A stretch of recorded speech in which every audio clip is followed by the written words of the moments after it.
Hey friend, in this video I'm going to be telling you why the Blackmagic Pocket Cinema 6K matters for you even if you're not buying it. I didn't want to add too much to the noise around the Pocket 6K because it is getting a lot of attention and a lot of hype.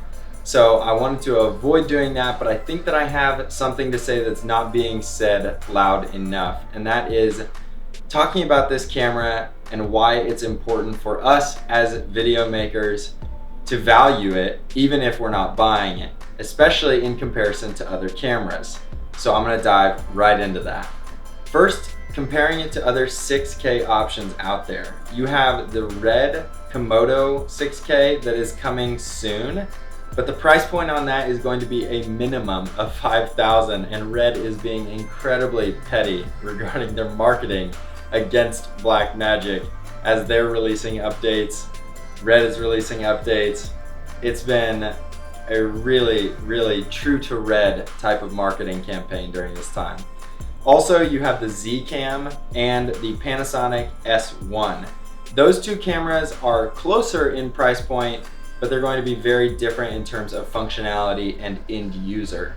I think the Panasonic S1 could be one of the closer points of competition because with a full rig on the Blackmagic Pocket Cinema Camera 6K or the BMPCC 6K, they should change that name. It's just such a mouthful to say, and it doesn't actually fit in your pocket.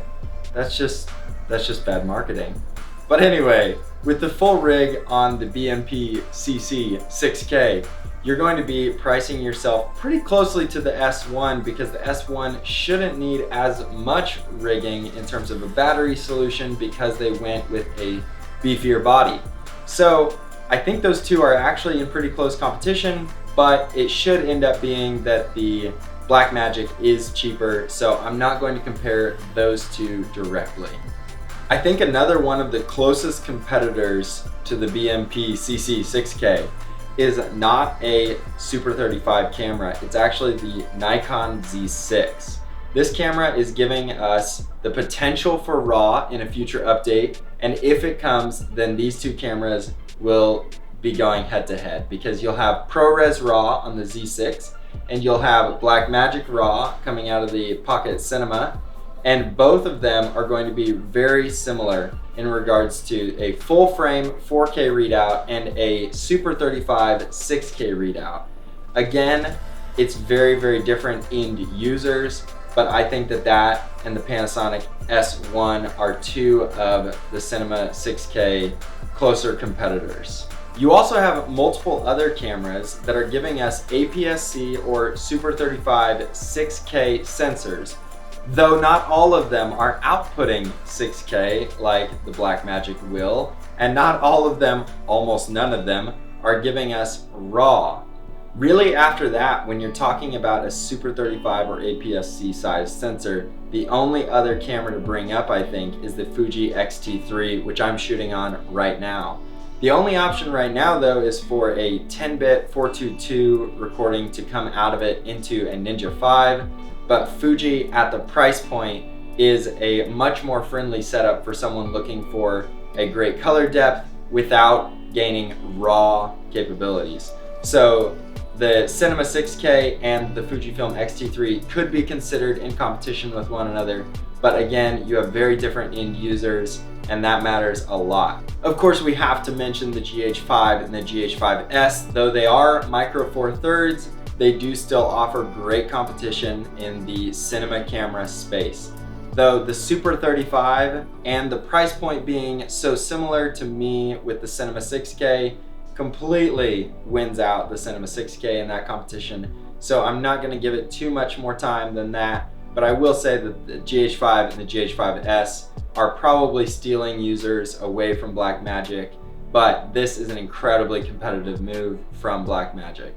In short, offering the EF mount, which gives the potential for autofocus, though we don't know how good it is yet, along with the 6K output in RAW, the 120 frames being 2.8K compared to pretty much 120 frames from everyone else, the price point, dual native ISO, offering full HDMI, full-size HDMI cannot be understated. That value is amazing.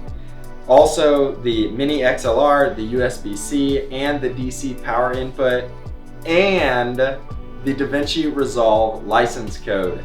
DaVinci Resolve is a full-scale end-to-end editor. I've been using it for 4 months now, switching from Premiere, and it is amazing. It cannot be understated that you're getting that for free with the purchase of this camera. So that's a $300 value, and in my opinion, it is worth well over $300. I told you that there was a reason that it matters even if you aren't buying it, and that is because competition is good for the consumer.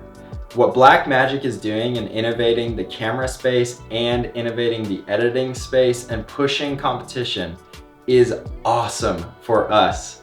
People making videos win when the competition is good. So the more manufacturers we have making great cameras and the more companies that we have making great software, the better off that our lives will be. And so even if you don't buy the Blackmagic Pocket Cinema Camera 6K, it is an incredible camera for our industry, and it is really exciting that it's happening right now. Well, that's gonna be it for me in this video. I hope that it was helpful to you in some way, and I hope that I added value to the conversation, not just more noise, as we have everyone on YouTube trying to say BMPCC 6K. I hope you like this. If you'd like to watch more of my videos, you can check them out down below. I'm sure they're recommended. If not, click on my channel, subscribe, like, comment, hit the bell. You guys know all that stuff. It'd be really helpful to me. Yeah, I'll see you in the next video.